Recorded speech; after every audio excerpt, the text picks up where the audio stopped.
Morning. Geography की book जो आपकी सेकंड है, India people and economy, Bharat के लोग और अर्थव्यवस्था। ठीक है, बुक का नाम है भारत के लोग और अर्थव्यवस्था, और लेसन आज 6 है आपका वाटर रिसोर्स, यानी कि जल संसाधन। एक बार पहले एक चीज, आप जब भी लेसन शुरू होता है तो उसमें सबसे पहले हमें उस लेसन की जो वर्डिंग है उस वर्डिंग को समझना जरूरी होता है। जब आपके दिमाग में वर्डिंग सेट हो जाती है कि लेसन का नाम क्या है, तो वो आपको फिर बहुत आसान हो जाता है उसको पढ़ना और समझना। जैसे कि वाटर रिसोर्स, वाटर मतलब कि जल, और रिसोर्स मतलब संसाधन, मतलब जल संसाधन। अब ये रिसोर्स जो पॉइंट है, जल तो हम जानते हैं सारे कि जल क्या है, अर्थ के ऊपर जो लिक्विड फॉर्म में है जिसको हम यूज करते हैं for domestic purpose, for industrial purpose, for any other agriculture irrigation purpose से हम यूज करते हैं। तो वाटर का यूज तो बहुत करते हैं, लेकिन रिसोर्स क्या है एक्चुअल में। जिस भी वाटर को, जैसा भी वाटर हम यूज कर रहे हैं, हमारे जो फायदेमंद है, चाहे वो किसी भी रूप में हो, चाहे इरिगेशन के लिए फायदेमंद हो, चाहे ड्रिंकिंग में फायदेमंद हो, या फिर आप उस पर नेविगेशन कर रहे हो, मतलब कि नाव वगैरह चलाए जा रहे हैं, जहाज चलाए जा रहे हैं, तो जैसा भी वाटर है, चाहे रिवर वाटर है, चाहे वो ओशन सरफेस का वाटर है, ठीक है, तो जैसा भी वाटर है बेटा, ये मैं ये कह रहा था कि रिसोर्स मतलब वो होता है जिसको आप यूज कर रहे हो। ठीक है, तो जैसे वाटर जो जो हम यूज कर रहे हैं किसी भी लेवल पे, तो वो वाटर रिसोर्स आपके यूजेबल जो है वो वाटर रिसोर्स हो जाते हैं। ठीक है, जैसे कि रिवर वाटर हम यूज करें तो वाटर रिसोर्स हमारे लिए। ठीक है, ड्रिंकिंग वाटर हम बोरवेल से या वेल से हम यूज कर रहे हैं तो वो भी हमारे लिए वाटर रिसोर्स है, सीधी सी बात है। ठीक है, तो माइंड में बिल्कुल सेट हो गया ये पॉइंट कि भाई वाटर रिसोर्स एक्चुअल में है क्या। ठीक है, तो ठीक है, अब आगे शुरू करते हैं। सबसे पहले इंडिया में जो वाटर रिसोर्स है इसको समझने के लिए आपको सबसे पहले जो है इंडिया की कुछ कंडीशंस हैं उनको हमें समझना पड़ेगा। ठीक है, इंडिया की जो कंडीशन है वाटर की यहाँ पर, उसको हमें समझना पड़ेगा। तो इंडिया की कंडीशन समझने से पहले हमें जो हमारे अर्थ पे जो वाटर की कंडीशन है उसको समझना पड़ेगा। जैसे हम जो लोअर क्लासेस से ही 7 से 6 से या 9 10 से हम पढ़ते आए कि अर्थ पे वाटर 71% वाटर है और 29% लैंड कवर एरिया है। ठीक है, मतलब कि जमीन कम है अर्थ पे और पानी ज्यादा है, जैसे कि पैसिफिक ओशियन, जैसे कि अटलांटिक ओशियन, साउदर्न ओशियन है, इसके अलावा इंडियन ओशियन है, आर्कटिक हो गया, एंटार्कटिक का जो बर्फ का पूरा एरिया हो गया, ओशियन ही था लेकिन वो बर्फ में जम गया पूरा। तो इस तरह से बहुत सारा जो पानी अर्थ के ऊपर पड़ा हुआ है, इसीलिए अर्थ को ब्लू प्लेनेट भी कहा जाता है, नीला ग्रह कहा जाता है, नीला ग्रह। ठीक है, तो ये ब्लू प्लेनेट है और इस ब्लू प्लेनेट पे इंडिया की हमें कंडीशन समझनी है कि इंडिया जो है वो अर्थ का जो 2.42% है, 2.42% अर्थ के ऊपर हमारी कंडीशन, हमारा ज्योग्राफिकल एरिया है। टोटल अर्थ पे हम 2.45% है अर्थ के ऊपर। ठीक है, तो जो है इंडिया का जो एरिया वर्ल्ड सरफेस पे, मतलब जो पूरी अर्थ पे, उसके अकॉर्डिंग हमारे यहाँ पर वाटर अवेलेबिलिटी कितनी है? वाटर अवेलेबिलिटी है 4%। जो हमारा जो हमारे अर्थ के ऊपर जो हमारा इंडिया का जो पार्ट है उस पे पानी की जो अवेलेबिलिटी है वो 4% है केवल। ठीक है, और कितनी परसेंट पॉपुलेशन रहती है हमारे इंडिया में? 16% पॉपुलेशन रहती है। सेकंड पॉपुलेस कंट्री हम माने जाते हैं, मतलब कि ये चाइना के बाद हम सेकंड नंबर पे आते हैं। तो ये 16% पॉपुलेशन और 4% वाटर अवेलेबिलिटी इंडिया पे है। तो ये बड़ी टेंशन का इश्यू है। कई बार government, union government, state government इस चीज को लेकर बड़ी कंसर्न रहती है कि भाई पॉपुलेशन ज्यादा होती जा रही है और वाटर अवेलेबिलिटी कम हो रही है, वाटर स्कार्सिटी भी हो रही है, पानी जो ड्रिंकिंग वाटर है वो हमें पूरी तरह नहीं मिल पा रहा है, डोमेस्टिक पर्पज से भी हम उसको ठीक से यूज नहीं कर पा रहे हैं, या हमारे पास है नहीं, या हमारे पास है नहीं। तो ये बड़ी कंसर्न है। एक आज का जो एक मेन इश्यू है आज की जो गवर्नमेंट का, कि पानी की कमी कैसे पूरी की जाए। वैसे पानी की कमी नहीं है हमारे इंडिया में, रिवर्स बहुत है हमारे इंडिया में, फ्रेश वाटर बहुत है हमारे इंडिया में। जो गंगा वाटर सिस्टम है, जैसे गंगा और उसकी ट्रिब्यूटरी जितनी भी हैं, जैसे गंगा और उसकी सहायक 5 नदी, उसकी गंगा और उसकी सहायक नदी, जैसे यमुना हो गई, यमुना की सहायक नदी चंबल हो गई, चंबल के अलावा केन हो गई, सोन हो गई, बेतवा हो गई, ऐसी बहुत सारी यमुना की सहायक नदी फिर बाद में वो गंगा में जाके मिलती हैं। गंगा के ऊपर से आने वाली सहायक नदियों में घघरा नदी हो गई, चंबल नदी, जो चंबल के बाद गंडक नदी हो गई, कोसी नदी हो गई, ऐसी बहुत सारी नदियां हैं, काली नदी हो गई, तीस्ता नदी हो गई, ऐसे बहुत सारी नदियां जो गंगा में आके मिल जाती है, तो पानी की कमी नहीं है। नॉर्थ इंडिया में जो एवर फ्लो रिवर्स है हमारी, ग्लेशियर पिघलकर जो चलती हैं, उनमें फ्रेश वाटर होता है, शुद्ध पानी होता है, लेकिन एक्चुअल में क्या उसको सारा यूज नहीं कर पाते। मुसीबत ये है कि यूज नहीं कर पाते। कितना 1869 जो क्यूबिक किलोमीटर पानी हमारे पास बहकर आता है, रिवर्स का फ्लो करता हुआ पानी, जो सरफेस वाटर है हमारे पास, ग्राउंड वाटर है, वो 1869 मतलब 1869 क्यूबिक किलोमीटर वाटर है हमारे पास में, लेकिन हम उसको यूज नहीं कर पाते। वो फ्लोइंग करता हुआ लास्ट में बे ऑफ बंगाल में चला जाता है। तो इसी वजह से हम उसका पूरा यूज नहीं कर पाते। यूज कितना कर पाते हैं? 60% ओनली। उस 1869% वाटर का हम केवल 60% यूज कर पाते हैं। कितना? 1222 क्यूबिक किलोमीटर यूज कर पाते हैं, बाकी बहुत सारा वेस्ट हो जाता है, बाकी सारा बह जाता है। ठीक है, वैसे हमने इसको यूज करने के लिए काफी जगह पर डैम भी बनाए हैं, जैसे कि जो गंगा की भागीरथी नदी है उस पर टिहरी डैम बनाया है। ठीक है, इसके अलावा जो इंडस की ट्रिब्यूटरी है सतलुज पर भाखड़ा नंगल डैम बनाया हमने। मल्टीपर्पज प्रोजेक्ट बोले जाते हैं ये, इनसे बहुत सारे जो है पर्पज अचीव किए जाते हैं, जैसे कि इरिगेशन कर सकते हो मल्टीपर्पज प्रोजेक्ट से, आप लोग वहाँ उसकी से जो फिशरी कर सकते हो, मतलब मछली पालन किया जा सकता है, इलेक्ट्रिसिटी बनाई जा सकती है, टूरिज्म के अच्छे स्पॉट होते हैं ये। ठीक है, और ग्राउंड वाटर लेवल को भी ऊपर ले आते हैं। तो मल्टीपर्पज प्रोजेक्ट लगा के हमने काफी यूज करने की कोशिश की है, लेकिन फिर भी हम सारा यूज नहीं कर पाते हैं। और उस एरिया में पानी खूब है, जैसे यूपी हो गया, उसके बाद जो आपका बिहार एरिया हो गया, उधर पानी खूब है, लेकिन हमारे राजस्थान की तरफ, दक्षिणी हरियाणा की तरफ पानी नहीं है। मतलब जिधर पानी की जरूरत है उधर पानी है नहीं, और जिधर पानी की जरूरत कम है उधर पानी बहुत ज्यादा है। तो ये अनबैलेंस जो वाटर का है वो एक बड़ी प्रॉब्लम हमारे लिए खड़ी कर देता है। ठीक है, तो देखिए एक बार दोबारा डाटा देख लेते हैं कि अर्थ पे पूरी पे 71% वाटर है और 29% लैंड कवर एरिया है। इसके अलावा ब्लू प्लेनेट अर्थ कहलाता है। और वाटर रिसोर्स जो इंडिया में है वो इंडिया की एरिया वाइज, जो इंडिया का टोटल अर्थ पे जो एरिया है वो 2.45% है, 2.40% है। तो 2.45% इंडिया का एरिया है पूरी अर्थ पे, और उसी हिसाब से एरिया वाइज हमारे यहाँ पर सिर्फ 4% वाटर अवेलेबिलिटी है, और पॉपुलेशन ज्यादा है 16% है। तो ये बड़ी टेंशन का इशू हो गया है। हमारे यहाँ पर टोटल वाटर अवेलेबिलिटी जो बारिश के अकॉर्डिंग होती है, जो यहाँ पर प्रेसिपिटेशन होता है, बारिश होती है, तो वो कितना है? 4000 क्यूबिक किलोमीटर है। आपने सुना होगा मेघालय चेरापूंजी डिस्ट्रिक्ट में, मेघालय के चेरापूंजी डिस्ट्रिक्ट में मौसिन राम एक ऐसी जगह है जहां पर दुनिया की सबसे ज्यादा बारिश होती है। आप समझ रहे हो मैं क्या कह रहा हूं? मेघालय के चेरापूंजी डिस्ट्रिक्ट में मौसिन राम एक ऐसी जगह है जहां पर दुनिया की सबसे ज्यादा बारिश होती है। मतलब इतनी बारिश हो जाती है एक दिन में जितने राजस्थान में 10 साल में भी नहीं होती। आपके इधर साइड में जो राजस्थान पड़ता है उसमें 10 साल में बारिश नहीं होती जितनी मेघालय में हो जाती है। लेकिन उसी मेघालय के शिलोंग में, उसकी कैपिटल में बारिश नहीं होती। बताओ कमाल है। वहां मेघालय में चेरापूंजी बारिश हो रही खूब और शिलोंग में बारिश नहीं हो रही। वहां के बेचारे लोग प्यासे मरते रहते हैं। वो रेन वाटर हार्वेस्टिंग करते हैं वहां पे। मेघालय में रेन वाटर हार्वेस्टिंग करके वो अपनी एग्रीकल्चर वगैरह और जो डोमेस्टिक नीड जो उनकी पूरी करते हैं बड़ी मुश्किल से। तो यहाँ पर क्या अनबैलेंस है, रिवर्स प्रेसिपिटेशन का भी, रिवर्स का भी। जहां पानी की जरूरत होती है वहां है नहीं, और जहां जरूरत नहीं है वहां बहुत सारा पानी है। तो ये सबसे बड़ी अनबैलेंस सिचुएशन है इंडिया की। ओके, तो देखिए हमारे यहाँ पर वाटर की जो प्रेसिपिटेशन है वो टोटल कितना आता है हमारे यहाँ पर? 4000 क्यूबिक किलोमीटर। मतलब कि पानी बहुत है हमारे। एनुअल है ये, एनुअली क्यूबिक किलोमीटर जो यहाँ पर लिखा है मैंने वो एनुअली है, पूरे साल भर का कैलकुलेट किया हुआ है। तो water availability according to precipitation, precipitation मतलब बारिश, किसी भी टाइप की बारिश मान लीजिए आप, जैसे कि आप उसमें रेनफॉल मान लीजिए, जो है स्नोफॉल मान लीजिए, किसी भी टाइप की जो है, जो वो कितनी है? 4000 क्यूबिक किलोमीटर है। ओके, और सरफेस ग्राउंड वाटर हमारे यहाँ पर कितना हो गया फिर? 1869 मतलब 1869 ये यहाँ पर ग्राउंड वाटर और सरफेस वाटर है। सरफेस वाटर मतलब रिवर का वाटर, लेक्स, पॉन्ड, जोहड़, तालाब, ये सारे हो गए, तो वो सरफेस वाटर हो गया।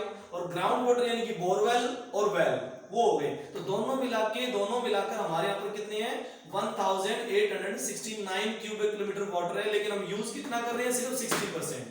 60% में कितना क्यूबिक यूज कर रहे हैं? 1222 यानी कि 1222 क्यूबिक किलोमीटर हम यूज कर रहे हैं वाटर, बाकी यूज में नहीं आ रहा है। ओके, अब देखिए सरफेस वाटर हमारे इंडिया में किस किस लेवल में है, कहां कहां है, ठीक है। तो हमारे यहाँ पर रिवर में है, यस बेटा। तो हम बात कर रहे थे सरफेस वाटर रिसोर्स, हमारे इंडिया में क्या क्या सरफेस वाटर रिसोर्स है। हमारे यहाँ पर रिवर्स है, रिवर्स में देखो गंगा रिवर सिस्टम, मतलब गंगा की जो सहायक नदी है यमुना हो गई, अब यमुना की सहायक जो है वो चंबल हो गई, केन हो गई, सोन हो गई और बेतवा। चंबल, केन, सोन, बेतवा ये यमुना की है, जो कि किधर एमपी से होती हुई या यूपी के आसपास से निकलकर वो आती है और यमुना में मिल जाती है। अब ऊपर गंगा हो गई, गंगा के साथ में जो घघरा रिवर है, कोसी रिवर है और गंडक रिवर है, ये सारी ऊपर से गंगा में मिक्स हो जाती है। तो एक तो गंगा रिवर सिस्टम हमारे यहाँ पर, दूसरा हो गई इंडस रिवर सिस्टम। तो इंडस में उसकी पांचों सहायक नदियां, इंडस में रावी, चिनाब, झेलम, सतलुज, ठीक है, और व्यास। रावी, चिनाब, झेलम, सतलुज और व्यास ये उसकी सहायक नदी हो गई। तो इस तरह से क्या है, रिवर सिस्टम हमारे यहाँ पर पानी लेकर आता है। और इसके अलावा ब्रह्मपुत्र नदी जो आसाम में आती है, ऊपर चाइना में उसका सांगपो नाम होता है, फिर बाद में वो ब्रह्मपुत्र बन जाती है। और इसी तरह साउथ की नर्मदा, ताप्ती, और जो इधर जो बे ऑफ बंगाल की जाने वाली वो हो गई फिर आपकी महानदी, गोदावरी, कृष्णा, ठीक है, और कावेरी, ये सब नदियां उधर चली जाती हैं। तो ये सब रिवर जो है हमारे यहाँ पर काफी अच्छा एक सोर्स है। लेक्स भी बहुत है, जैसे वुलर लेक हो गई हमारी जम्मू कश्मीर की, चिल्का लेक हो गई, लेगून है वैसे तो खारे पानी की झील है। इसके मतलब बहुत सारे लेक्स है हमारे यहाँ पर। इसके अलावा पॉन्ड्स बहुत हैं, साउथ में तो पॉन्ड बहुत मिलते हैं भाई, क्योंकि साउथ की जो इग्नियस रॉक्स हैं उनमें नेचुरल पॉन्ड बन जाते हैं वहां ऑटोमेटिकली, थोड़ा बहुत मॉडिफाई करना पड़ता है, नेचुरल पॉन्ड वहां बन जाते हैं। और वहां पे वाटर जो है जो ज्यादा रिश्ता भी नहीं है जमीन में, क्योंकि इग्नियस रॉक्स का एरिया है साउथ में, तो पॉन्ड्स वहां पर खूब मिलते हैं। टैंक्स भी खूब बनाए जाते हैं, राजस्थान की साइड में खूब टैंक्स बनाते हैं। तो ये सब हमारे यहाँ पर सोर्स हैं, ठीक है। तो देखो अब यहाँ पर दिखाया कि इंडिया में 10,360 यहाँ पर रिवर्स और ट्रिब्यूटरी है, जिनकी लंबाई 1.5 किलोमीटर से ज्यादा है ना, वो टोटल रिवर हमारे यहाँ पर कितनी है, 10,360। जिनकी लंबाई चाहे वो ट्रिब्यूटरी हो चाहे रिवर हो, मैं क्या कह रहा हूं, मैं ये कह रहा हूं चाहे रिवर हो चाहे उसकी ट्रिब्यूटरी हो, जिसकी 1.5 किलोमीटर से ज्यादा लंबाई है, वो कितनी है यहाँ पर 10,360 टाइप की रिवर और ट्रिब्यूटरी है यहाँ पर।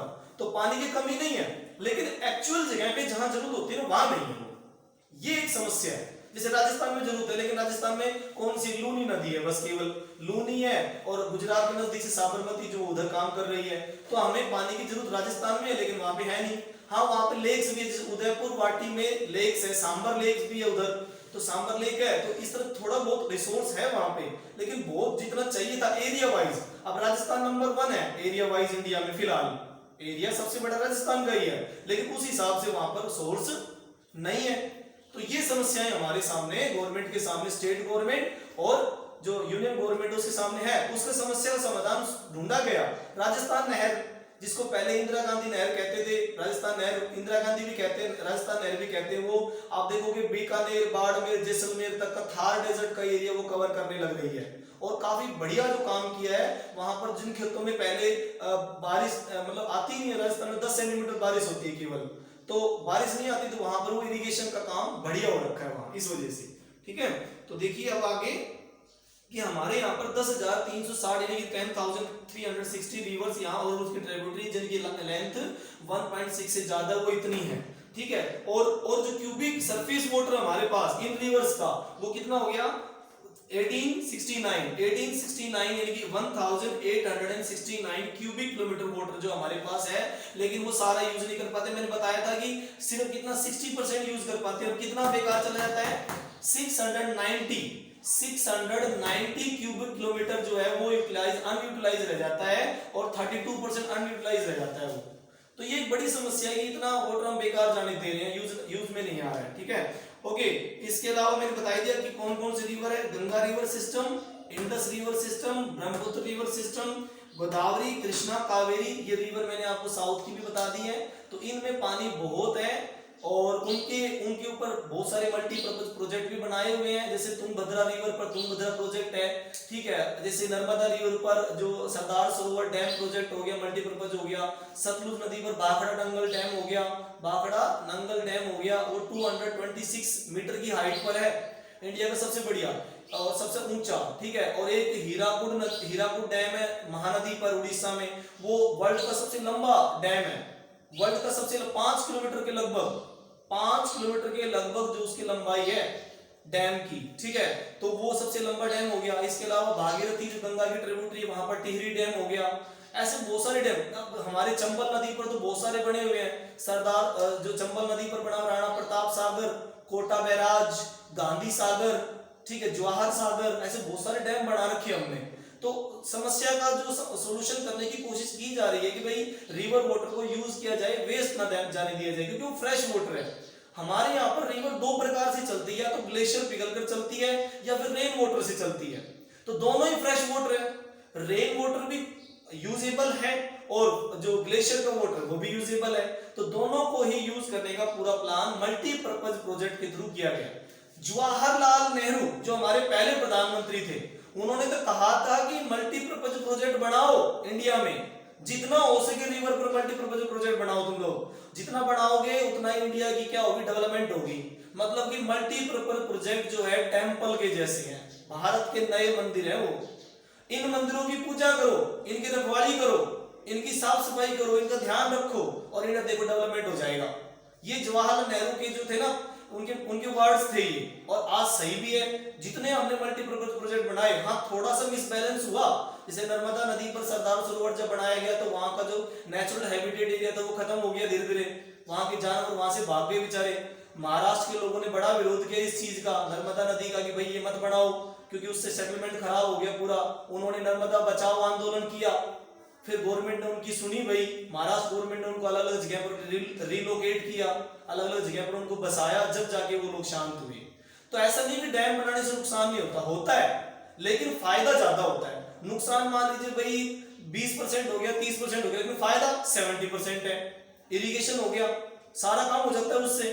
तो ये हमारे इंडिया में की गई है इस तरह से, ठीक है।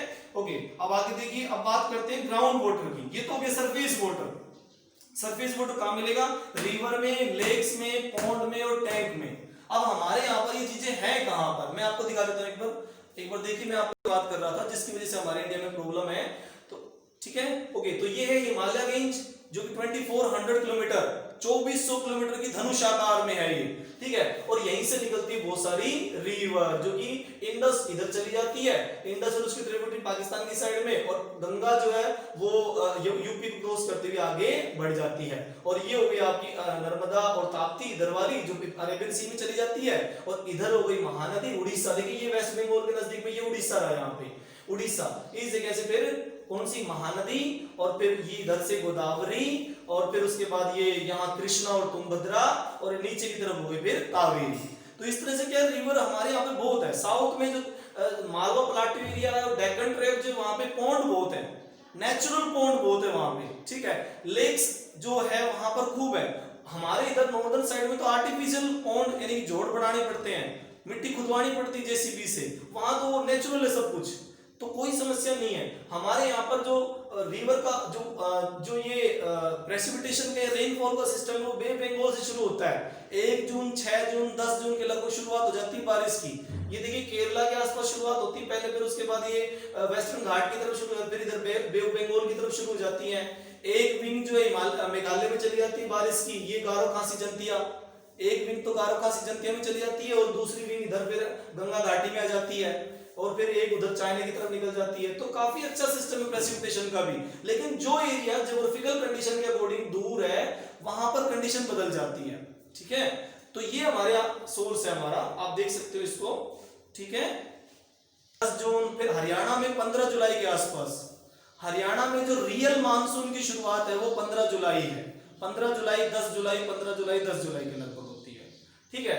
तो ये हो गई अरेबियन विंग्स की रेनफॉल, और वो ये आपको इसीलिए मैप दिखा रहा था ताकि आपको इंडिया की ज्योग्राफिकल कंडीशन समझ में आ जाए। अब देखो, अभी साउथ की तरफ यहाँ पर आप देखोगे ना, तो यहाँ पर बोरवेल वगैरह, कुएं वगैरह नहीं मिलेंगे आपको।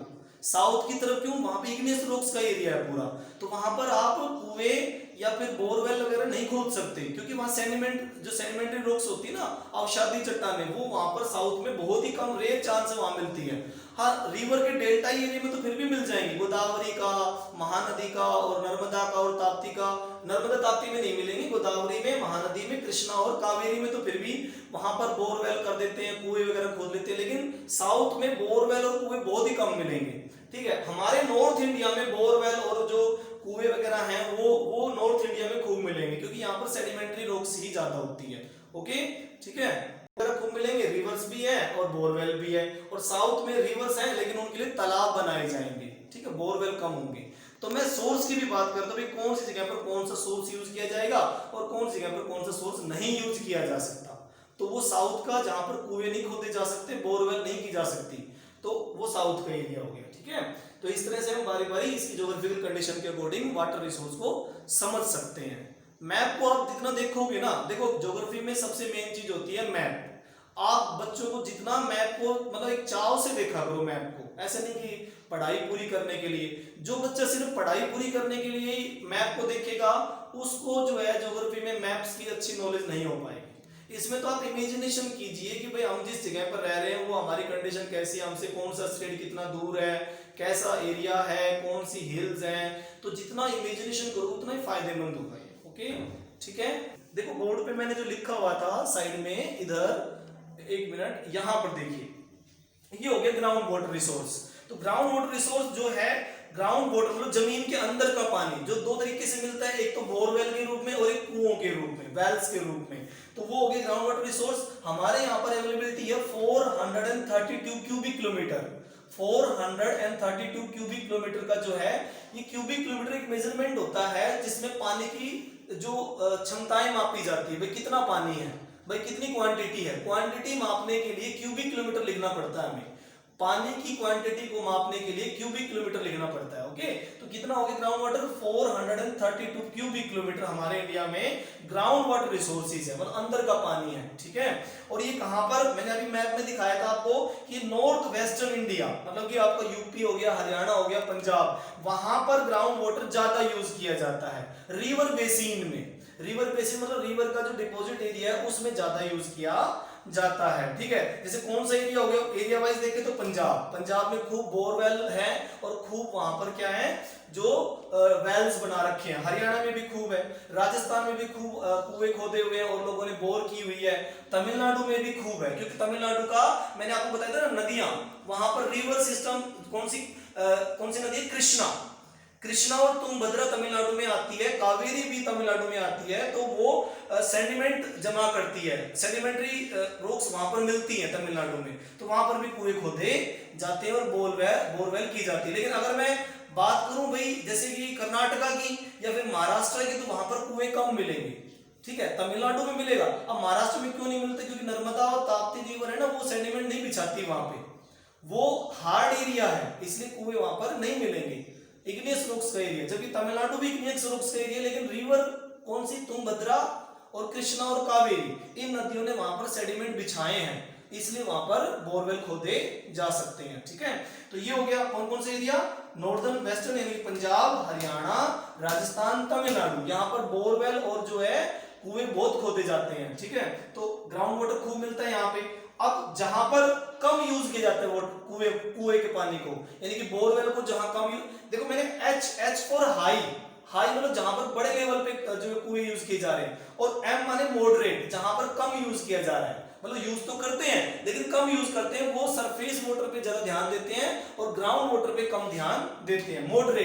Moderate use of ground water, high use of ground water. तो हाई यूज तो पंजाब, हरियाणा, राजस्थान, तमिलनाडु हो गया, और मॉडरेट पे आ गया गुजरात, यूपी, बिहार और त्रिपुरा जैसे स्टेट हो गई। तो ये कम यूज करते हैं, क्यों भाई, क्योंकि एक तो यहाँ पर रिवर का थोड़ा ठीक सिस्टम है, और गुजरात में जैसे साबरमती नदी हो गई, इसके अलावा माही नदी हो गई, तो वो क्या है कि सरफेस वाटर को ज्यादा यूज करते हैं, कुओं का पानी कम यूज। एक चीज और भी है, अगर वो बोरवेल कर भी लेते हैं तो ज्यादातर खारा पानी निकलता है। आप देखो राजस्थान और गुजरात में एक बड़ी समस्या है खारे पानी की समस्या, तो वो खारा पानी निकलता है, वो किसी काम का नहीं होता, वो इरिगेशन में भी काम का नहीं होता। अगर उस खारे पानी को अगर इरिगेशन में यूज कर लिया जाए तो जमीन ही खराब हो जाती है, फसल उगती नहीं है, खत्म हो जाती है, अगर उगा भी है कुछ तो खत्म हो जाएगा। तो इस वजह से वो ज्यादातर सरफेस वाटर का यूज करते हैं। अब वो सरफेस वाटर कौन सा? बारिश का पानी। राजस्थान और गुजरात के लोग ज्यादातर रेन वाटर हार्वेस्टिंग करते हैं भाई। बारिश जब आती है तो छतों का पानी, आसपास का जो चारों तरफ का पानी है उनको वो किसी टांके में यूज कर लेते हैं। टांका वहां टैंक को कहते हैं, जैसे अंडरग्राउंड टैंक बना लिया तो वो यूज करते हैं, वहां पे वो बना लेते हैं, उसके अंदर तैयार कर देते हैं। 20 फुट का, लगभग 18-20 फुट गहरा, ठीक है, और कम से कम ये मान के चलो कि 7-8 फुट की चौड़ाई में इतना बड़ा टांका बनाते हैं वो गांव का पूरा एक, और वो वहां पर पानी सारा इकट्ठा हो जाता है, लोगों की छतों का पानी है और आसपास का पानी जो बारिश में इकट्ठा, वो सारा टांका में इकट्ठा हो जाता है। राजस्थान के फलोदी गांव में, बीकानेर, बाड़मेर, चूरू, कौन कौन सा? फालोदी गांव तो एग्जाम्पल है, रेन वाटर हार्वेस्टिंग का बहुत बढ़िया एग्जाम्पल है फालोदी गांव।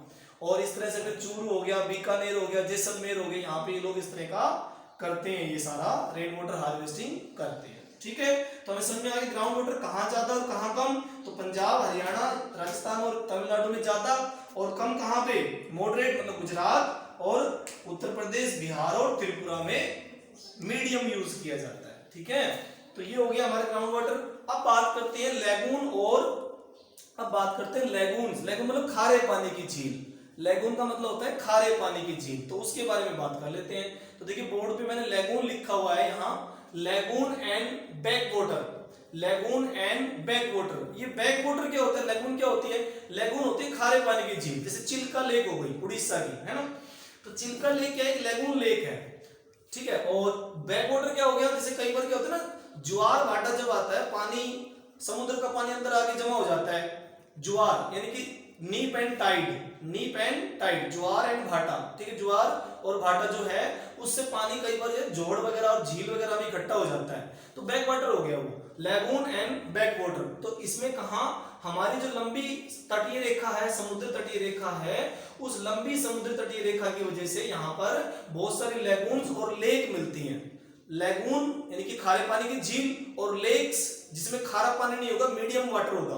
देखो दो चीज है, लेगून का नाम आए तो खारे पानी की झील है, ठीक है। जैसे सांबर लेक एक लेगून है, चिल्का लेक एक लेगून है, दोनों में खारा पानी है।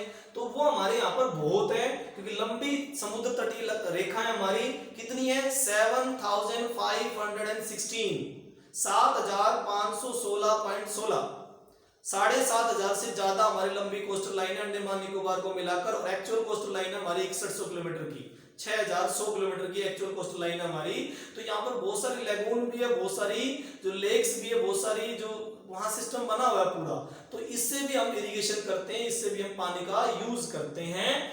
कहां पर? केरला में, उड़ीसा में, वेस्ट बंगाल में बहुत सारी लेक्स और लेगून वहां पर पाई जाती है। पुलिकट लेक सुना होगा कभी आपने, खारे पानी की झील है। चिल्का लेक के बारे में बात ही कर रहा हूं, आपको मैं बता दूं, चिल्का लेक में नेवी के जो यंग रिक्रूट होते हैं, जो नेवी में नए नए भर्ती होते हैं ना, जो नेवी के नए कैडेट भर्ती होते हैं, उसमें वो वही ट्रेनिंग होती है उनकी, चिल्का में। उनको वहां पर ही उनको जो ट्रेनिंग दी जाती है, और नेवी सोल्जर्स बनाया जाता है उनको, मर्चेंट नेवी में ट्रेन करते हैं, रेगुलर नेवी में ट्रेन करते हैं चिल्का लेक में। मेरा एक दोस्त था, उसकी ट्रेनिंग भी वहीं हुई थी चिल्का लेक में, बहुत अच्छी जगह होती है, ठीक है। ओके, तो अब देखिए उसके बाद उड़ीसा में चिल्का लेक हो गई, केरला की हो गई, वेस्ट बंगाल की लेक्स हो गई। अब यहाँ पर इन लेगून और जो लेक्स होती है उनमें फिशिंग भी की जाती है, और इरिगेशन का भी पर्पज क्लियर हो जाता है, इरिगेशन भी खूब करते हैं, पैडी क्रॉप करते हैं, राइस वगैरह। पैडी क्रॉप क्या होती है? ज्यादातर राइस वगैरह की फसल होती है, तो वो करते हैं वो लोग। तो काफी फायदा लेगून और बैक वाटर लेक्स का भी, ठीक है, तो काफी बढ़िया फायदा हो रहा है, ठीक है। केरला, उड़ीसा और वेस्ट बंगाल में फिशिंग और इरिगेशन वगैरह हो रहा है। तो ये हमारे यहाँ पर ये एक और सोर्स हो गया। अभी तक हमने 3 सोर्स पढ़े हैं, एक तो हो गया सरफेस वाटर, एक हो गया ग्राउंड वाटर, और तीसरा हो गया लेगून्स और लेक। समझ में आ रहा है क्या कह रहा हूं मैं बता रहा हूं इंडिया में सोर्स कौन कौन से हैं। सोर्स सरफेस वाटर, रिवर वगैरह, लेक्स वगैरह, और उसके बाद ग्राउंड वाटर, और तीसरा हो गया लेगून लेक, ठीक है। अब 4 नंबर पे आ गया वाटर डिमांड, ठीक है। 5 नंबर पे वाटर डिमांड एंड यूटिलाइजेशन। भाई इस पानी का हमारा यूज क्या है, इस पानी का यूज क्या है, हम कहाँ यूज करते हैं। तो भाई हमारी जो पानी का यूज है ना, उसमें 2/3 पॉपुलेशन हमारी एग्रीकल्चर पे डिपेंड है, तो ज्यादा पानी हमारा एग्रीकल्चर में यूज होता है। कहाँ पर यूज होता है? एग्रीकल्चर में। मतलब कि मान के चलो कि 80 से ज्यादा % वाटर हमारा जो है एग्रीकल्चर में ही यूज होता है, क्योंकि हमारा देश एक कृषि प्रधान देश है। हम जो भारत देश एक जो है कृषि प्रधान देश है, तो वहां पर एग्रीकल्चर में ज्यादा पानी यूज होता है। 5 ईयर प्लान जब नेहरू जी ने पहली बार शुरू किए 1951 में, 5 ईयर प्लान रशिया की 2 कॉपी है। रशिया में पहली बार जो गवर्नमेंट थी व्लादिमीर लेनिन के बाद जो स्टालिन गवर्नमेंट आई, व्लादिमीर लेनिन के बाद जो स्टालिन गवर्नमेंट आई, उन्होंने 1927 से लेकर 32 के बीच में 5 ईयर प्लान रशिया में शुरू किए थे और हमारे रशिया के साथ अच्छे रिलेशन थे। इसीलिए नेहरू जी ने रशिया से 5 ईयर प्लान की 2 कॉपी इंडिया में शुरू कराई 1951 में। उससे पहले 1 साल पहले 5 ईयर प्लान का प्लानिंग कमीशन भी तैयार किया गया था 1950 में, प्लानिंग कमीशन 1950, और जो 1951 में फर्स्ट 5 ईयर प्लान लगा दिया गया। तो उसमें टारगेट ये था कि एग्रीकल्चर को अच्छा करो भाई, क्योंकि हमारी जो ज्यादातर पॉपुलेशन है 75 से भी ज्यादा पॉपुलेशन हमारी एग्रीकल्चर पे डिपेंड करती है। अगर एग्रीकल्चर को हमने मॉडर्नाइज कर दिया, इरिगेशन की फैसिलिटी अच्छी कर दी, तो भाई सीधी सी बात है काफी इंप्रूवमेंट हो जाएगा। भाई वाटर की डिमांड क्या है हमारे इंडिया में, कितनी डिमांड है हमारे इंडिया में, कितने जो पानी की जरूरत पड़ रही है, कहाँ कहाँ जरूरत पड़ रही है, ठीक है। तो वाटर डिमांड एंड यूटिलाइजेशन की बात करते हैं। तो हमारी जो पॉपुलेशन 70% पॉपुलेशन जो किस पे डिपेंड है, एग्रीकल्चर पे डिपेंड है। तो भाई पानी की एग्रीकल्चर में जरूरत पड़ रही है। 5 ईयर प्लान जब यहाँ पर नेहरू जी ने लगाए पहली बार, तो एग्रीकल्चर को टारगेट करके किया गया था, ठीक है। एग्रीकल्चर को टारगेट किया गया, मल्टीपर्पज प्रोजेक्ट बनाए गए। जैसे मैंने कहा भी था, नेहरू जी खुद कहते थे, पंडित जवाहरलाल नेहरू ये खुद कहते थे कि भाई मल्टीपर्पज प्रोजेक्ट जो है, मतलब बहुउद्देश्यीय योजना, बहुउद्देश्यीय योजना जो होती हैं वो इंडिया के मंदिर जैसे हैं, इनसे आप बहुत सारा फायदा उठा सकते हो, इंडिया को जल्दी डेवलप कर सकते हो। तो इसीलिए मल्टीपर्पज प्रोजेक्ट अलग अलग जगह पर लगाए गए, बहुत सारी जगह पर लगाए गए और उनको काफी फायदा हुआ। जैसे कि भाखड़ा नंगल डैम पंजाब में लगाया गया, नंगली विलेज में, ठीक है। हीराकुंड डैम महानदी पर लगाया गया। दामोदर रिवर पे डैम लगाया गया, दामोदर वैली प्रोजेक्ट, दामोदर यानी कि वेस्ट बंगाल की रिवर, ठीक है। तो दामोदर वैली प्रोजेक्ट लगा दिया गया। नागार्जुन सागर जो है वो तो कृष्णा नदी पर लगाया गया नीचे की तरफ, ठीक है। उसके अलावा इंदिरा गांधी कैनाल बनाई गई राजस्थान में, सतलुज नदी का पानी जो आगे तक पहुंचाया जाता है राजस्थान के थार डेजर्ट की तरफ, बीकानेर, जैसलमेर, बाड़मेर, यहाँ तक पानी पहुंचाया जाता है। तो ये काफी यहाँ पर मल्टीपर्पज प्रोजेक्ट लगाए गए ताकि एग्रीकल्चर को बहुत अच्छा किया जा सके। और 5 ईयर प्लान में भी जितना पैसा खर्च करना था ज्यादातर वो एग्रीकल्चर पे ही किया जाना था। फिर सेकंड 5 ईयर प्लान जो हमारा था वो इंडस्ट्रीज बेस्ड था, इंडस्ट्री पे ज्यादा पैसा खर्च किया जाना था सेकंड 5 ईयर प्लान, लेकिन फर्स्ट में एग्रीकल्चर। शायद पहले और दूसरे प्लान की वजह से ही 1966 के आसपास यहाँ पर ग्रीन रेवोल्यूशन देखा गया था, मतलब कि हरित क्रांति। पंजाब में, राजस्थान में, हरियाणा में, यूपी में, ठीक है, हर जगह पर हरित क्रांति देखी गई। राजस्थान में जहां पर खेती नहीं होती थी वहां पर भी काम होने लगा था, ठीक है। तो ये मल्टीपर्पज प्रोजेक्ट का ही फायदा था। सतलुज नदी, भाखड़ा नंगल डैम और जो टिहरी डैम जो गंगा पर लगाया गया, वेस्ट बंगाल में दामोदर वैली प्रोजेक्ट लगाया गया। आपकी चंबल नदी जो राजस्थान के बॉर्डर पे होती है और एमपी में होती है, चंबल पे जैसे सरदार जो ये कौन सा है, राणा प्रताप सागर बांध, और एक गांधी सागर, एक नेहरू जो है जवाहरलाल नेहरू सागर बांध, ये बहुत सारे बनाए गए वहां पे। कोटा बैराज भी बनाया गया, तो उससे काफी फायदा हुआ। तो ये जो है हम मल्टीपर्पज प्रोजेक्ट के बारे में बात कर रहे थे, ठीक है। अब देखिए यहाँ पर एग्रीकल्चर जो यूटिलाइजेशन है वो पानी का कितना है, 89%। हमारे यहाँ पर जो एग्रीकल्चर हो रही है उसमें 89% वाटर हम एग्रीकल्चर में यूज करते हैं, 89%। और इंडस्ट्री में कितना यूज करते हैं, 2% तो सरफेस वाटर और 5% ग्राउंड वाटर। सरफेस मतलब नदियों का पानी और ग्राउंड वाटर मतलब बोरवेल का पानी हम किसमें, इंडस्ट्रीज में यूज करते हैं। तो ये हो गया इंडस्ट्रीज स्टेटस। अब दोबारा देख लीजिए एक बार, एग्रीकल्चर में कितना यूज किया, 89%, इंडस्ट्री में कितना यूज किया, 5 और 2% हो गया। और डोमेस्टिक यूज में मतलब घरेलू पर्पज से, मतलब जो घरों में यूज होता है, पीने में, नहाने धोने में जो भी यूज होता है, वो हो गया 9%। तो इस तरह से ये हो गया हमारा टोटल यूटिलाइजेशन इंडिया के अकॉर्डिंग, ठीक है। तो हो गया, और दोबारा देख लो, एग्रीकल्चर में 89 हो गया, इंडस्ट्री में 2 और 5% हो गया, और डोमेस्टिक में 9% यूज हम सरफेस वाटर को यूज करते हैं। अब देखिए एक चीज और है, अगला पॉइंट हमारा जो मेन पॉइंट है वो है demand of water for irrigation. Demand, पानी की हमें इरिगेशन की जरूरत क्यों पड़ रही है। इंडिया में इतनी बारिश होती है, जो कई जगह तो बहुत ज्यादा होती है, लेकिन कई जगह कुछ नहीं होता, ड्रॉट कंडीशन हो जाती है कहीं पे। जैसे राजस्थान का एरिया हो गया, ड्रॉट कंडीशन एरिया हो गया। तो वहां पर तो भैया जरूरत पड़ेगी। जहां पर बारिश नहीं आ रही है वहां तो इरिगेशन की जरूरत पड़ेगी, और हमें चाहे ग्राउंड वाटर हो चाहे फिर सरफेस वाटर हो, हमें यूज करना पड़ेगा। तो एक तो ये कंडीशन है कि हमारे इंडिया में ठीक से बारिश होती नहीं। दूसरी कंडीशन होगी वेरिएबिलिटी इन रेनफॉल। अब ये देखो, इसमें एक बात है, बहुत खास बात है, वेरिएबिलिटी। वेरिएबिलिटी का मतलब होता है कि कौन से एरिया में ज्यादा और फिर घटती चली जाएगी। जैसे कि मैं बात करता हूं कि भाई मेघालय में सबसे ज्यादा बारिश हो रही है, 1000 सेंटीमीटर से ज्यादा बारिश होती है हर साल। फिर वेस्ट बंगाल में कम हो जाएगी 300 सेंटीमीटर। फिर थोड़ा आगे बढ़ोगे बिहार की तरफ तो 250 हो जाएगा। यूपी की तरफ आओगे तो 200 सेंटीमीटर या 150 हो जाएगी। फिर और आगे बढ़ोगे दिल्ली की तरफ तो फिर वो और कम हो जाएगी, 100 सेंटीमीटर या 75 सेंटीमीटर हो जाएगी। हरियाणा तक पहुंचोगे तो 50 सेंटीमीटर ओनली। राजस्थान में पहुंचोगे जयपुर के आसपास तो 20 सेंटीमीटर। और जब बॉर्डर पहुंचोगे कौन से पाकिस्तान बॉर्डर पे, बीकानेर जैसलमेर बाड़मेर, 10 सेंटीमीटर। और पाकिस्तान खाली, पाकिस्तान को मिलेगा नहीं कुछ भी, खाली। जो बारिश का जो ट्रेंड है वेस्ट बंगाल से होते हुए वो हमारे राजस्थान की तरफ या हरियाणा की तरफ या दिल्ली की तरफ आता हुआ घटता चला जाता है।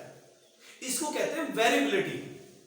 मतलब अगर ट्रेंड घटता हुआ आपकी तरफ आ रहा है तो वेरिएबिलिटी है ये, ठीक है। और दूसरा फिर वो अरेबियन सी वाला देख लो। अरेबियन सी से जो बारिश आ रही है वो केरला, गुजरात और केरला, महाराष्ट्र और कर्नाटका की जो कोस्टल एरिया पे 900 मीटर की ऊंचाई वहां तो खूब बारिश कर देती है, 300 सेंटीमीटर की बारिश होती है। कौन से में, मालाबार पे और कोंकण कोस्टल एरिया पे, तो वहां तो खूब बारिश होती है वेस्टर्न घाट की तरफ। मतलब कि केरला, कर्नाटका, महाराष्ट्र, गुजरात, यहाँ तो 200 सेंटीमीटर 300 सेंटीमीटर बारिश आराम से होती है। लेकिन जैसे गुजरात के बीचों बीच आएंगे अरावली के नजदीक तो फिर वो घट जाएगी, फिर वो 50 सेंटीमीटर पे आ जाएगी। और जैसे वही थार डेजर्ट पे पहुंचेगा तो फिर वो 10 सेंटीमीटर हो जाएगी। थार डेजर्ट तक पहुंचते पहुंचते अरेबियन सी की जो विंड्स होती है वो 10 सेंटीमीटर बारिश करती है मुश्किल से, ठीक है। और इसी वजह से फिर राजस्थान फिर सूखा रह जाता है। मतलब कि राजस्थान तो एक ऐसा एरिया हो गया, हरियाणा का दक्षिणी हरियाणा ऐसा एरिया हो गया, ना तो उसको बे ऑफ बंगाल की तरफ से आने वाली बारिश मिलती है और ना फिर ये जो इधर से आई अरेबियन सी से आती हुई बारिश मिलती है। मतलब कि ये बेचारा तो वो हो गया जो लास्ट में बैठा है पंगत में, जीमड़े की पंगत में बैठा है लास्ट में, और लड्डू हमेशा उस तक पहुंचते पहुंचते खत्म हो जाते हैं, या बर्फी खत्म हो जाती है उसकी। बांटने वाला मुट्ठी से भरता भरता बांटता हुआ आ रहा है। अरेबियन सी की तरफ से आया तो वेस्टर्न कोस्टल एरिया पे खूब बांट दिया, और इधर बे ऑफ बंगाल की तरफ से आया तो यूपी और बंगाल में काफी बांट दिया, और राजस्थान तक आते आते उसकी सारी जो मिठाई खत्म हो गई। आप समझ रहे हो? तो ये है वेरिएबिलिटी। वेरिएबिलिटी जो हमारे अलग अलग स्टेट की है उस वजह से यहाँ पर हमें इरिगेशन करना ही पड़ता है, कंपलसरी हो गया, कंपलसरी हो गया ये। तो इसीलिए मैं बता रहा था variability in rainfall, variability in rainfall, इसीलिए ड्रॉट की कंडीशन भी बनती है और इसीलिए हमें इरिगेशन भी करना पड़ता है। इसीलिए हमें वाटर की डिमांड इरिगेशन में है, ड्रॉट की कंडीशन होने की वजह से है। नॉर्थ वेस्टर्न जो इंडिया है, नॉर्थ वेस्टर्न मतलब हरियाणा, पंजाब, ये सारा एरिया है उसमें, और डेक्कन प्लेटू में भाई इरिगेशन करना पड़ता है हमें। अब डेक्कन प्लेटू में कहां पे, तमिलनाडु में। कौन से एरिया में? तमिलनाडु में। आप देखोगे तमिलनाडु के ड्राई डिस्ट्रिक्ट जो है, मतलब सूखा एरिया, वेस्टर्न घाट में खूब बारिश होती है। केरला में 1 जून 2 जून 5 जून को बारिश शुरू हो जाती है, और जैसे ही वो वेस्टर्न घाट को पार करते हुए ईस्टर्न घाट की तरफ आते हैं, मतलब कि तमिलनाडु की तरफ आते हैं, तो वो सूखा रह जाता है। तमिलनाडु में सूखे की कंडीशन की वजह से वहां गवर्नमेंट ने एक रूल बना रखा है कि जब भी कोई वहां पर जो भी हाउस होंगे, जो भी घर होंगे या जो भी सेटलमेंट होगा, उसमें सबसे पहले रेन वाटर हार्वेस्टिंग का सिस्टम जमाना जरूरी है। इट इज कंपलसरी इन तमिलनाडु, बहुत ज्यादा कंपलसरी है तमिलनाडु में। अगर कोई भी घर मकान वहां पर है और उसने रेन वाटर हार्वेस्टिंग मतलब कि बारिश के पानी को जोड़ने का जुगाड़ नहीं कर रखा है, अगर उसने कहीं टैंक वगैरह नहीं बना रखा है, तो उसको अलाउड नहीं है वहां पे तमिलनाडु में। ये वहां पर लीगल ऑर्डर निकले हुए हैं, तमिलनाडु की गवर्नमेंट ने ये लीगल ऑर्डर निकाल रखे हैं कि सारे जितने भी घर मकान होंगे सब जो है बारिश के पानी को इकट्ठा करेंगे। हर घर मकान में छतों का पानी इकट्ठा किया जाता है घर के आंगन के नीचे बने हुए टैंक में। घर के आंगन में बने हुए टैंक में बारिश के पानी को स्टोर करना पड़ता है। इट इज कंपलसरी इन तमिलनाडु। क्यों? क्योंकि भाई वहां बारिश नहीं होती। वेस्टर्न घाट की तरफ से जो बादल इधर आते हैं वो बारिश नहीं करते, सिर्फ 10 सेंटीमीटर या 50 सेंटीमीटर बारिश करते हैं। इस वजह से तमिलनाडु में कंपलसरी कर दिया गया है कि वो रेन वाटर हार्वेस्टिंग या बारिश के पानी का संरक्षण रेन वाटर हार्वेस्टिंग का मतलब हुआ कि बारिश के पानी का संरक्षण करना तमिलनाडु में बहुत कंपलसरी हो गया। ठीक है, तो ये बताया गया कि नॉर्थ वेस्टर्न एरिया में यानी कि हरियाणा पंजाब हो गया नॉर्थ वेस्टर्न, और राजस्थान हो गया, डेक्कन प्लाटू में तमिलनाडु का एरिया हो गया, तो वहां पे क्या किया जा रहा है, इसको कंपलसरी कर दिया गया है। समर में और विंटर सीजन में यहाँ सूखा ही पड़ा रहता है, ना तो भाई ऐसे एरिया राजस्थान और हरियाणा, ना तो गर्मियों में ढंग से बारिश होती है और ना सर्दियों में। ठीक है, होती है थोड़ी बहुत होती है, 10 सेंटीमीटर 20 सेंटीमीटर 50 सेंटीमीटर, ज्यादा से ज्यादा 50 सेंटीमीटर बारिश होती है हमारे यहाँ पर पूरे साल भर की, तो ये बड़ी दिक्कत है। ठीक है, और फिर बिहार, वेस्ट बंगाल ऐसे कुछ एरिया है जहां पे मानसून भी कई बार फेलियर हो जाता है। बिहार खूब एरिया है, देखो बे ऑफ बंगाल के नजदीक पड़ रहा है, बिहार और वेस्ट बंगाल बे ऑफ बंगाल के नजदीक है। ठीक है, फिर भी वहां पर कई बार मानसून फेलियर हो जाता है, बारिश वहां नहीं आती, कई बार सूखा पड़ जाता है, और कई बार इतना जबरदस्त मानसून आता है बिहार में और वेस्ट बंगाल में दामोदर नदी ओवरफ्लो हो जाती है। कोसी नदी जो है, जो बिहार का दुख मानी जाती है, द सोरो ऑफ बिहार, कोसी रिवर, उस रिवर में इतना पानी हो जाता है बारिश की वजह से कि वो बाढ़ ला देती है बिहार के लोगों में, बिहार के एरिया में, और वहां के बेचारे फिर बोरिया बिस्तर समेट के फिर वो इधर उधर कहीं यूपी दिल्ली और इधर जो है एमपी या फिर आपका जो बॉम्बे है उधर फिर वो क्या है जॉब वगैरह कर रहे होते हैं बेचारे।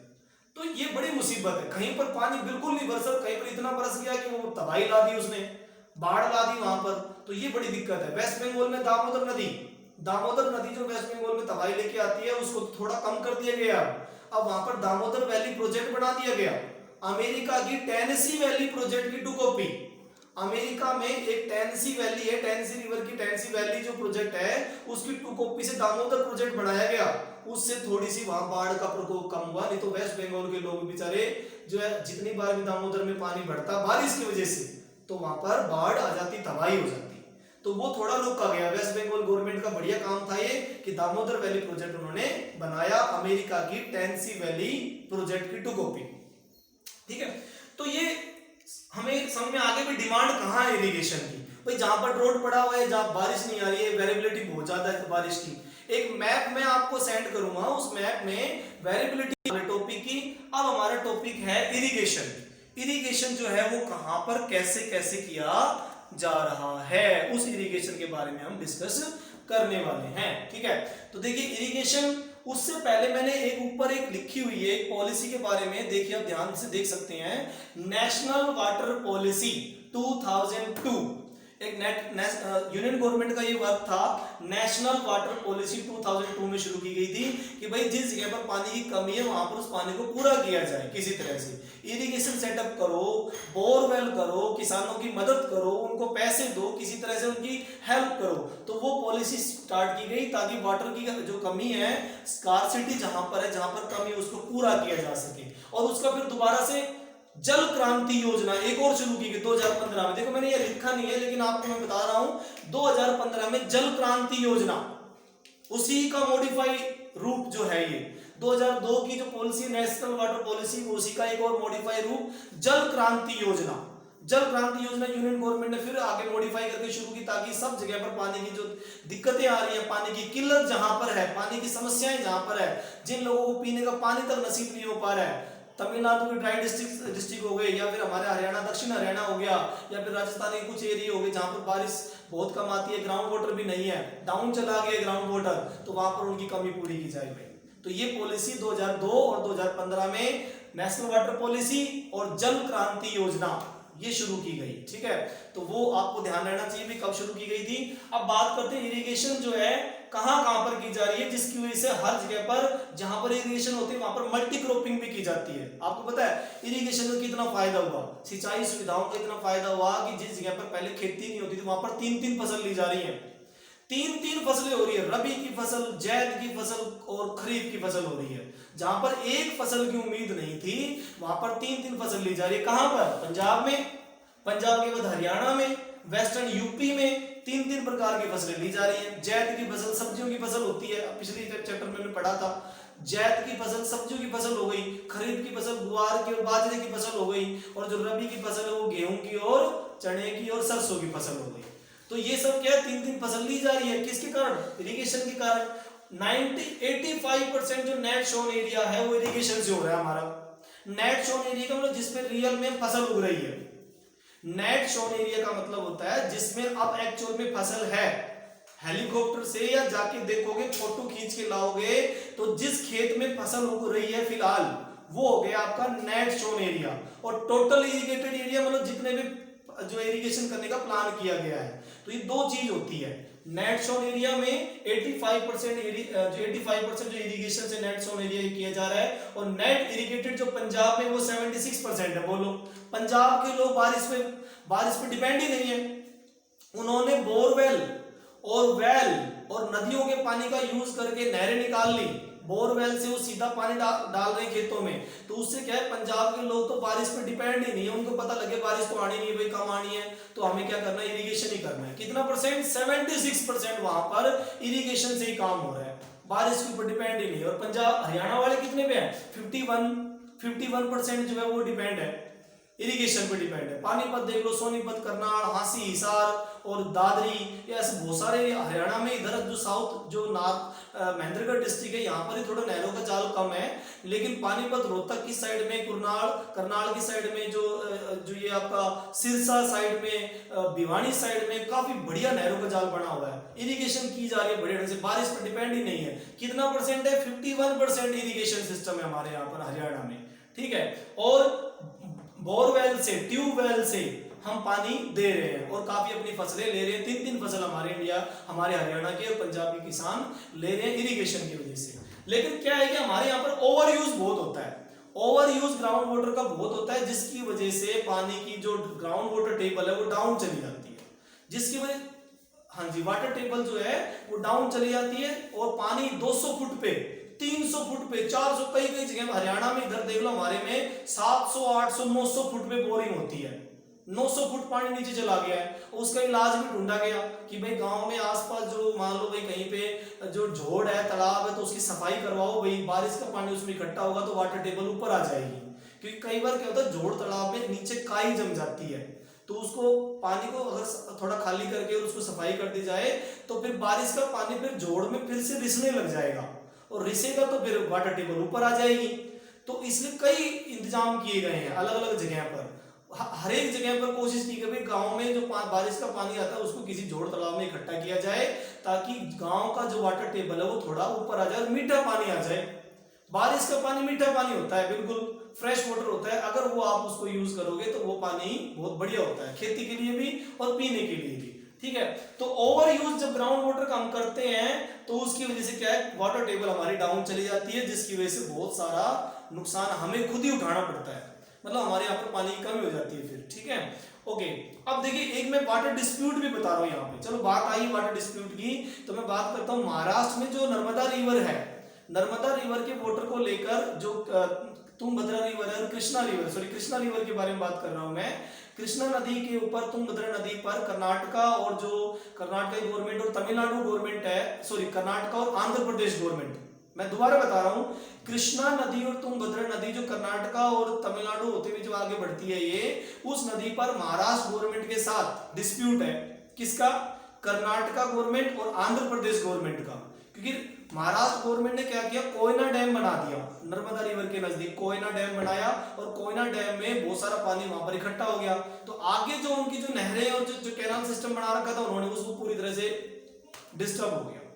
इसीलिए जो सुप्रीम कोर्ट में और जो इसका एक डिस्प्यूट चल रहा है अभी भी महाराष्ट्र गवर्नमेंट और तमिलनाडु आंध्र प्रदेश और कर्नाटका गवर्नमेंट के बीच में, ठीक है। तो वो डिस्प्यूट है। ऐसा हमारा ये पंजाब और हरियाणा का डिस्प्यूट भी है हाई कोर्ट में। किसका? वाटर को लेकर। भाखड़ा नंगल डैम पंजाब वालों ने वहां बना दिया नंगली विलेज में, और सतलुज नदी का पानी पंजाब के लोग बढ़िया लेवल पे यूज कर रहे हैं और हमारे हरियाणा को पानी कम मिल रहा है। आप देख भी पा रहे हो, पंजाब वाले तो 76% वाटर इरिगेटेड कर रहे हैं और हमारे यहाँ 51%।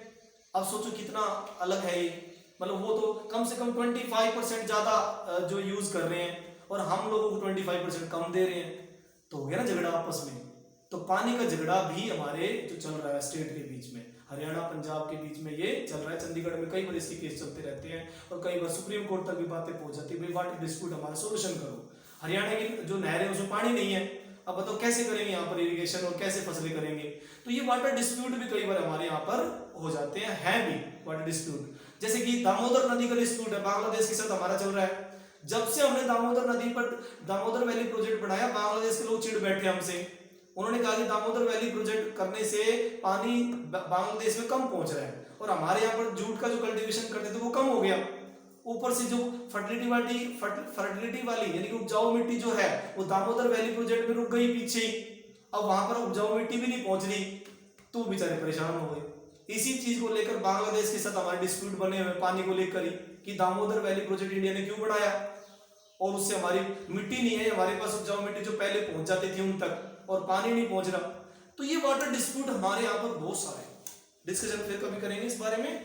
तो देखिए अब बात करते हैं emerging of water problem. Water problem मैंने अभी बताई, वाटर प्रॉब्लम है भाई, इंक्रीजिंग पॉपुलेशन, मतलब पॉपुलेशन हमारी बढ़ रही है तो पानी की समस्याएं बढ़ रही है, डोमेस्टिक यूज, इंडस्ट्रियल यूज, ठीक है, काफी बड़े लेवल पे हो रहा है, पॉल्यूशन हो रहा है, एग्रीकल्चर को डोमेस्टिक वेस्ट में हम पानी का यूज ज्यादा कर रहे हैं, वेस्ट कर रहे हैं, डोमेस्टिक वेस्ट कर रहे हैं, पानी ऐसे चलता रहता नालियों में, ध्यान नहीं देता कोई भी, पानी नलके का आ रहा है चल रहा है ऐसे ही, कोई ध्यान नहीं दे रहा है, तो जो है फवारे लेकर पाइप से गाड़ियां धो रहे हैं लोग, तो ये ध्यान नहीं दे रहा कोई, उसमें टैप खुली पड़ी है घरों में, ऐसे यूज कर रहे हैं, फालतू में वेस्ट कर रहे हैं, तो इस वजह से बड़ी दिक्कत यहाँ पर आ जाती है। एक आगे पॉइंट हमारा डिटोरेटिंग ऑफ वाटर क्वालिटी। भाई वाटर क्वालिटी भी घट रही है, साथ में पानी की क्वालिटी भी घटती जा रही है। क्यों? क्योंकि आप केमिकल जितना एग्रीकल्चर में यूज करोगे, पेस्टिसाइड यूज करोगे, फर्टिलाइजर यूज करोगे, उतना ही वो ग्राउंड वाटर में जाएंगे, क्योंकि जब बारिश होगी तो पानी रिस रिस के जमीन में जाएगा और वो ग्राउंड वाटर बनेगा, तो ग्राउंड वाटर में बहुत सारे जो पॉइजन अंदर चले जाते हैं, फर्टिलाइजर के जो है या पेस्टिसाइड के जो पॉइजन चले जाते हैं, उसकी वजह से बड़ी दिक्कत आती है, वाटर क्वालिटी घट जाती है। जब वाटर क्वालिटी प्योर नहीं होगी तो डिटोरेटिंग हो रहा है। डिटोरेटेशन का मतलब है कि पानी की गुणवत्ता का नाश हो जाना, डिटोरेटेशन, ठीक है। डिटोरेटेशन जो है पानी की गुणवत्ता का नाश हो जाना, जो अनवांटेड मेटल्स हैं वो उसमें मिल जाते हैं। अनवांटेड मेटल क्या? केमिकल मिक्स हो जाता है। इंडस्ट्रियल वेस्ट, इंडस्ट्री का जो वेस्ट होता है वो मिक्स हो जाता है पानी के अंदर। टॉक्सिक सब्सटेंस यानी कि जहरीले पदार्थ वो उसमें ज्वाइन हो जाते हैं, मतलब उस पानी में मिक्स हो जाते हैं, और उसकी वजह से भाई बहुत नुकसान होता है। आप विश्वास नहीं करोगे, यमुना रिवर इतने बड़े लेवल पे पोल्यूटेड हो गई थी, गंगा रिवर इतने भयंकर लेवल पे, वो तो भला हो कोरोना का कि वो साफ हो गया, गंगा वाटर साफ हो गया, पानी इतना स्वच्छ हो गया, बहुत बढ़िया। ये पत्रकार वगैरह टीवी में दिखा रहे थे कि गंगा वाटर का जो पीएच लेवल है वो बहुत बढ़िया हो गया है, बहुत सही साफ पानी हो गया, जो उधर जो गौमुख में और गंगोत्री में जो पानी मिलता है वैसा यहाँ इलाहाबाद यूपी में और इधर मिल रहा है पानी, वो गजब हो गया ये काम। तो मतलब कि पानी में हम जबरदस्ती उसके अंदर जो टॉक्सिक एनिमल मिलाएंगे तो वो वेस्ट तो होगा ही, वो पॉल्यूशन तो होगा ही उसका, ठीक है। अब देखिए उसके बाद जो अगला पॉइंट है कंजर्वेशन एंड मैनेजमेंट। अभी कंजर्वेशन एंड मैनेजमेंट क्या है ये समझ लेते हैं एक बार, थोड़ा ही टॉपिक बचा है, बस हो गया, ये कंप्लीट है, ठीक। कंजर्वेशन एंड मैनेजमेंट, भाई वाटर को बचाया जाए, उसको सुरक्षित किया जाए और उसका मैनेजमेंट किया जाए। इसके लिए हमें वाटर पोल्यूशन को रोकना होगा, हमें वाटर पोल्यूशन को रोकना होगा। इसके लिए बहुत सारे कानून अलग अलग टाइम में बने भी हैं। 74 में 1974 में वाटर पोल्यूशन एक्ट बनाया गया, फिर उसके बाद 1977 में मतलब 3 साल के बाद सीज एक्ट बना, सीज एक्ट बना, सीज एक्ट मतलब कि वाटर पोल्यूशन को कम करने के लिए, ठीक है। उसी टाइम में फिर 1986 में फिर एक और जो बना, एक और एक्ट बना वाटर की जो पोल्यूशन को कम करने के लिए बड़े लेवल पे। तो ये अलग अलग टाइम में गवर्नमेंट ने पोल्यूशन को रोकने के लिए बहुत सारे एक्ट बनाए हैं, और गवर्नमेंट चाहती है कि पानी की स्वच्छता बनी रहे ताकि लोगों के अंदर बीमारियां ना हो। ये बताया जाता है कि 70 से 80% जो लोगों में बीमारियां होती है वो वाटर की वजह से है, बल्कि 90% जितनी भी बीमारियां हैं, कैंसर है या हैजा है, प्लेग है, चेचक है, जो महामारियां हैं जितनी भी, वो वाटर की वजह से, वाटर डिजीज ज्यादा है हमारे इंडिया में। तो वाटर पोल्यूशन को रोक दिया जाएगा तो उससे काफी सही होगा काम, ठीक है। तो ये किया गया है। एक और तरीका है, एक तो भाई कानून बनाओ, कानून बनाया गया 1974 में बनाया गया, 1977 में बनाया गया, 1986 में बनाया गया। इस तरह से 3-4 कानून बने। और फिर दूसरा तरीका ये होता है मैनेजमेंट का, कंजर्वेशन का दूसरा तरीका है वही रिसाइकिल करो, recycle and reuse, recycle and reuse करो पानी को। जितना रीयूज करोगे उतना ही आपको फायदा होगा। जैसे कैसे करें भाई, अब तरीका बताओ। जैसे घर का पानी वेस्ट हो रहा है हमारा, घरों में पानी, किचन का है, वॉशिंग में हम यूज कर रहे हैं, अलग अलग जगह पर पानी यूज हो रहा है हमारा, तो उसको क्या गार्डनिंग में यूज ले लो भाई, उसके आसपास आपके जो है पेड़ वेड़ लगा दो, उस पानी का गार्डनिंग में यूज किया जा सकता है। मोस्टली जो बड़े बड़े सिटीज होते हैं आप देखोगे आसपास का पानी जो वेस्ट वाटर होता है उसको गार्डनिंग में यूज किया जा रहा है, राजस्थान में देख लो, पार्क बनाए गए हैं, पार्कों में शहर का वेस्ट वाटर है उसमें वो डाल देते हैं। हाँ, ये माना कि उसमें पॉइजन होता है, लेकिन उसको भाई मेंटेन करेंगे किसी तरह से, उसको पहले ट्रीट कर देंगे और फिर ट्रीट करके फिर डाल देंगे गार्डन के अंदर, तो ऐसा मेंटेन हो जाता है। तो ये सब किसमें आता है? वाटर कंजर्वेशन एंड मैनेजमेंट, इसमें आता है। इसमें एक तरीका ये हो गया रिसाइकल एंड रीयूज किया जाए वाटर का, और अगला तरीका हो गया वाटर शेड मैनेजमेंट। अब ये बहुत अच्छी चीज है, वाटर शेड मैनेजमेंट। बारिश का पानी आ रहा है भाई, उसको पाइपिंग के थ्रू, पीवीसी पाइप के थ्रू छतों से नीचे उतारो भाई, छतों से नीचे उतार कर उसको जो नालियों के थ्रू, पक्की नालियां पाइपिंग से सिस्टम से होते हैं, उसको घर के अंदर कहीं आसपास या बाहर किसी खेतों में आसपास जो टैंक बनाओ उसको वहां पर स्टोर करो। ठीक, कच्चा टैंक बनाओ जितना हो सके। कच्चा टैंक बनाने का ये फायदा होगा, तो पानी सड़ेगा नहीं, ऊपर से ग्राउंड वाटर ऊपर आ जाएगा, तो काफी फायदा होता है उससे। ठीक है, तो ये चीजें हो जाती हैं और उससे काफी जो है वाटर टेबल ऊपर जाती है। वाटर शेड मैनेजमेंट काफी जगह पर किया गया है, बहुत सारी जगह पर, जैसे राजस्थान के फलोदी विलेज में किया गया है। एक हरियाली प्रोजेक्ट भी शुरू किया गया था, गवर्नमेंट ने हरियाली प्रोजेक्ट शुरू किया है। हरियाली प्रोजेक्ट के थ्रू वाटर शेड मैनेजमेंट बहुत बढ़िया ढंग से किया गया। गवर्नमेंट, यूनियन गवर्नमेंट ने और स्टेट गवर्नमेंट ने मिलकर इसमें काम किया। CP, control of pollution, and CP मतलब कि स्टेट बोर्ड के थ्रू पोल्यूशन में कंट्रोल करना और हरियाली वाटर शेडिंग को तैयार कराना, ये गवर्नमेंट का मेन पर्पस था। ठीक है, और उससे काफी जगह पर बहुत बढ़िया इंप्रूवमेंट हुई, बहुत बढ़िया काम हुआ उसके बेस पे। ठीक है, और अब हो गया आखिरी में रेन वाटर हार्वेस्टिंग, जिसके बारे में बता रहा था कि मेघालय के लोग रेन वाटर हार्वेस्टिंग कर रहे हैं, तमिलनाडु के लोग रेन वाटर हार्वेस्टिंग कर रहे हैं, हरियाणा में भी बहुत सारे लोग हैं जो अम्बाड़ा के नजदीक जो है उन्होंने भी रेन वाटर हार्वेस्टिंग की है। इसके अलावा राजस्थान का फलोदी विलेज है, वहां पर भी रेन वाटर हार्वेस्टिंग की गई है। बारिश के पानी को सुरक्षित करने के लिए काफी काम हुआ है, अलग अलग जगह पर रेन वाटर हार्वेस्टिंग की गई है। ठीक है, तो इसके तरीके से हम पानी को बचा सकते हैं। इंडिया में पानी की पहले ही दिक्कत है और उसको हम सुरक्षित कर सकते हैं। अलग अलग टेक्निक यूज की जा सकती है, रिसाइकिल किया जा सकता है, हार्वेस्टिंग की जा सकती है, बहुत सारे तरीके से पानी को बचाया जा सकता है। सबसे मेन चीज होती है भाई पब्लिक अवेयरनेस। अगर मैं आप बच्चों को अवेयर कर दूं कि भाई पानी बचाना है तो आप बचा लोगे, और नहीं अवेयर करूं तो भाई आप कुछ नहीं बचाने वाले। ठीक है, तो पब्लिक अवेयरनेस बहुत जरूरी है, गवर्नमेंट के प्लान बहुत जरूरी है, गवर्नमेंट को सख्ती से पालन करना बहुत जरूरी है। जिस चीज से पोल्यूशन हो रहा है, इंडस्ट्री 251 से भी ज्यादा फैक्ट्रियां दिल्ली इधर उधर से निकालकर बाहर की गई हैं कि भाई वो पोल्यूशन कर रही है। उनका जो टॉक्सिक एलिमेंट है वो यमुना नदी में मिक्स हो रहा है, गंगा नदी में मिक्स हो रहा है, तो ये हटाया गया उनको वहां से। भाई ये नुकसान कर रही है, इनको हटाओ यहाँ से। जो केमिकल फैक्ट्रीज हैं उनको थोड़ा ट्रीटमेंट पे ध्यान दिया गया, भैया ट्रीटमेंट करो पानी का।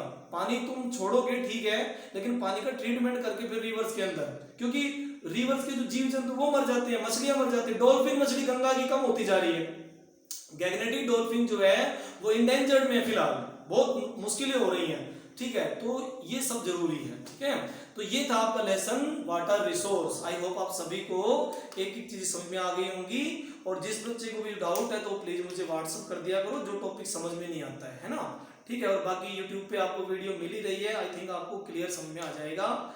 Okay, thank you, have a nice day.